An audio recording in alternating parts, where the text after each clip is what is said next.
Okay, just imagine this for a second. You wake up one morning, you check your bank account, and you realize that your entire life savings, everything you've worked for, can now barely buy you a single cup of coffee. Nope, this isn't some crazy nightmare scenario.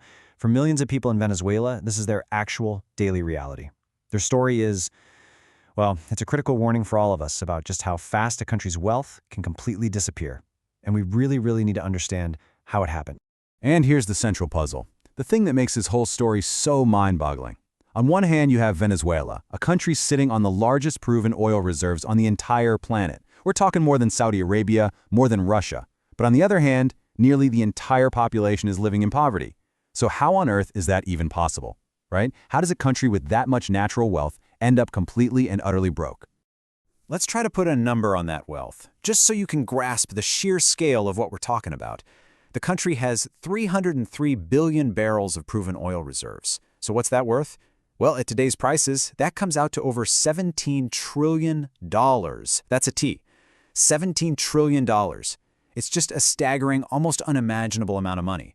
And yet somehow, it wasn't enough to stop a complete economic meltdown. All right, so to really understand this collapse, we have to go back. We need to see just how incredibly prosperous Venezuela was before everything came crashing down. You know, it's actually kind of hard to believe now, but if you look back to the 1950s, Venezuela was an absolute economic powerhouse. I mean, it was the fourth richest country in the world. Its capital, Caracas, was this gleaming, modern city full of skyscrapers and luxury shopping. You had this booming middle class. People were buying new cars, going on vacations, building solid retirements for themselves. It was the dream. Now, just to put this into perspective, take a look at this. Back in the 50s, Venezuela's GDP per person wasn't just high, it was 12 times higher than China's. Just let that sink in for a second. 12 times. So yeah, this wasn't just some rich country. It was a global symbol of prosperity, all built on a massive sea of oil. But underneath all that glittering success, a fatal flaw was starting to grow. It's something economists call the resource curse, and it's a classic trap. See, because Venezuela had so much easy money pouring in from just one thing, oil, it got addicted. It never bothered to build a really diverse economy, with tech or manufacturing or a strong agricultural sector. Nope, they put all their eggs in one basket, and that basket was oil. And that dependency, that single point of failure, made them incredibly vulnerable.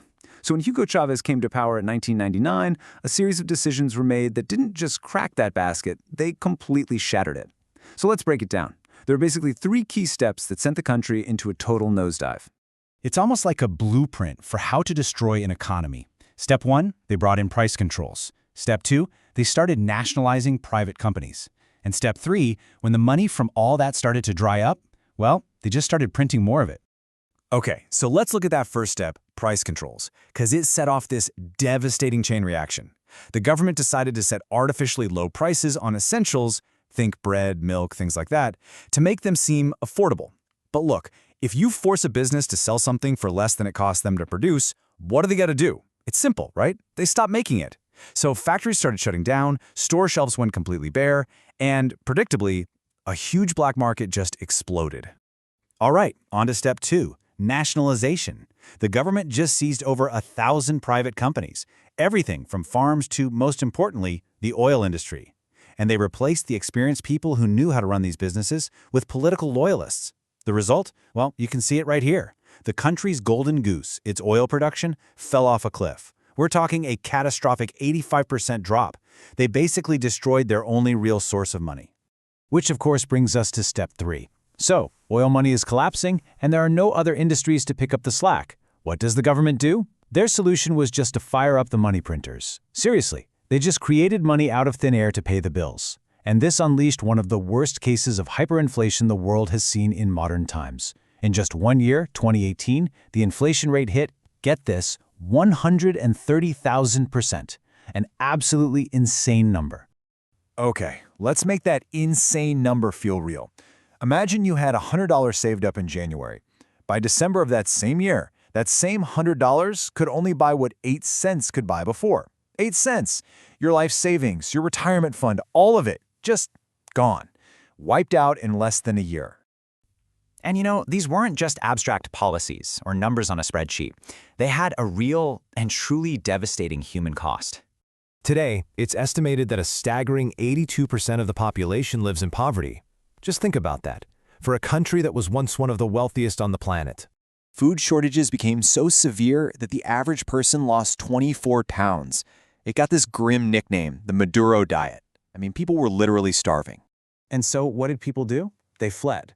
Since 2014, more than 7.9 million people have left Venezuela. That's over a quarter of the entire population. Just gone. It's created one of the biggest refugee crises in the world. You have people walking thousands of miles, with nothing, just trying to find a safe place and their next meal. Okay, so the story of Venezuela is an absolute tragedy. But it's also an incredibly powerful lesson for all of us. It gives us a clear blueprint, not for how to collapse, but for how to defend ourselves, how to protect our own financial lives from some of these same forces. So this all boils down to 3 crucial lessons for your own financial survival. First, diversification is everything. Venezuela bet the farm on oil. You can't bet your entire life on a single job or a single investment. Second, you have to protect your purchasing power. We saw how printing money just vaporizes savings. That's why owning real hard assets is so important. And third, and maybe this is the most important one, you have to take individual responsibility. No one's going to look out for your money like you will. Your own financial education is your absolute best defense. Look, if a total collapse like this could happen to the 4th richest country in the world, it's a huge, flashing warning sign for the rest of us. It proves that wealth is not permanent, and economic stability is definitely not guaranteed. You have to work to build it, and you have to work smart to keep it. And so that leaves us with one final, really important question that you need to ask yourself. Take a hard look at your own life, your job, your investments, your skills. Is your financial life built on a single, vulnerable resource?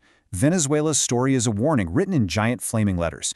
The only question left is, are we paying attention?